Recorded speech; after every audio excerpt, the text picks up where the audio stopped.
It looks like we're finally getting a second movie. James Cameron has built one of the most impressive film careers in Hollywood history because almost every project he touches ends up becoming a massive event. From The Terminator all the way to Titanic and Avatar, Cameron has developed a reputation for pushing filmmaking technology further than almost anyone else. A bunch of directors talk about ambition, but Cameron constantly proves it on screen because his movies usually combine groundbreaking visuals with huge emotional stakes. Even though his filmography is filled with giant hits, one of the most underrated movies connected to his name is actually a film he didn't direct himself, Alita: Battle Angel. When people think about James Cameron, they mostly focus on Avatar these days because the franchise has basically become his main creative obsession. The world of Pandora has taken over such a huge part of his career that many movie fans sometimes forget how involved he still is with other projects.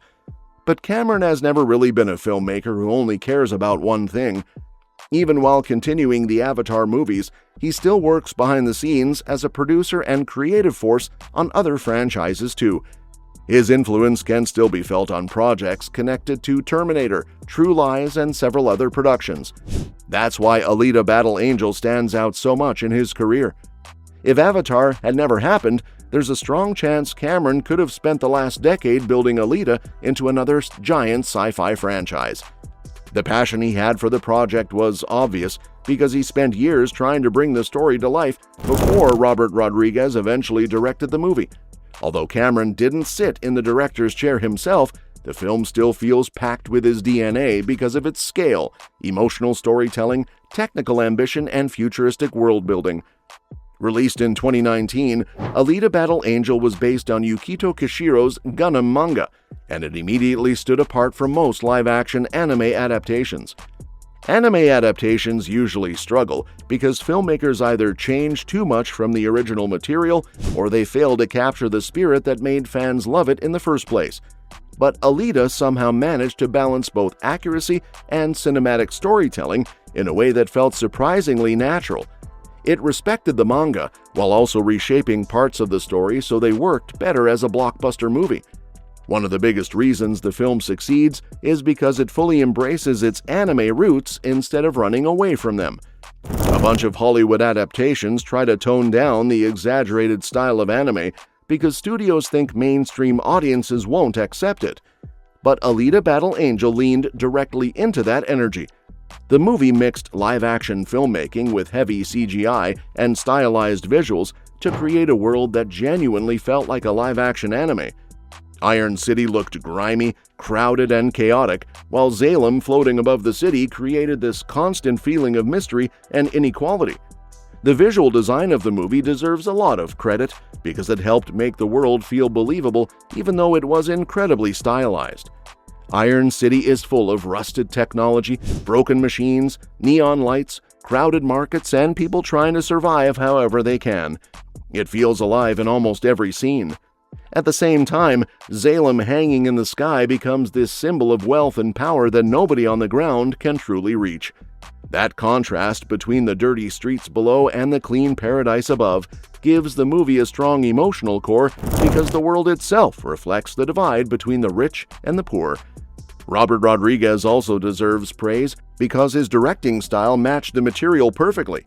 Rodriguez has always had a fast, energetic filmmaking style, and that worked extremely well for Alita's action scenes. The fights move with this anime-inspired speed and fluidity that very few Western sci-fi movies have ever attempted. Characters leap across buildings, twist through the air, and crash into each other with incredible force, but the action never completely loses its clarity. Even though the movie becomes chaotic at times, audiences can still follow what's happening. The motorball sequences especially stand out because they feel like something that could only fully work in live action with modern visual effects. In the manga, motorball was already exciting, but the movie version turns it into this loud, violent, futuristic sport packed with insane speed and destruction. The matches become some of the film's most memorable scenes because they combine action, tension, and visual spectacle all at once. It feels like the kind of cinematic sequence James Cameron has always loved creating. What makes Alita even more impressive is how it avoided the mistakes that ruined other live-action anime adaptations. Fans still talk about Dragon Ball Evolution as one of the worst examples because it completely misunderstood what made Dragon Ball popular in the first place. Netflix's Death Note also frustrated a bunch of viewers because it changed the characters and tone so drastically that it barely resembled the original series anymore. Even adaptations that audiences enjoyed, like Netflix's One Piece, still took a bunch of liberties with the source material. But Alita Battle Angel found a much stronger balance. The movie condensed storylines and characters from multiple manga arcs, but it still felt faithful to the heart of the original story. Instead of trying to copy every detail exactly, it focused on preserving the emotional tone, visual identity, and themes of the manga. That's why many anime fans still consider it one of the best live-action adaptations ever made. Even if somebody has never read the Gundam manga, Alita still works as a strong sci-fi movie on its own. That's another reason it feels underrated. A lot of adaptations depend heavily on existing fandoms, but Alita builds such an engaging world that new viewers can jump into it without any prior knowledge. The movie combines cyberpunk aesthetics, emotional storytelling, futuristic action, and mystery in a way that feels surprisingly accessible. The cast also plays a huge role in grounding the movie emotionally. Christoph Waltz brings warmth and humanity to Dr. Ito, making him feel like the emotional center of the story. Alita herself is discovering who she is, so Ito's fatherly relationship with her becomes incredibly important.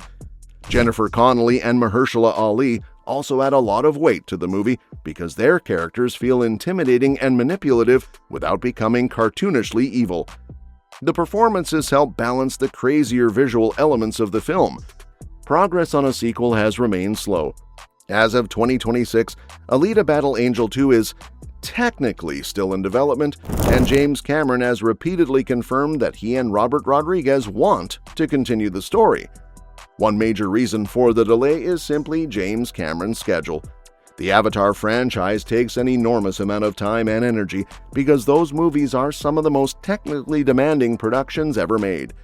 So although Cameron clearly loves Alita, Avatar keeps occupying most of his attention.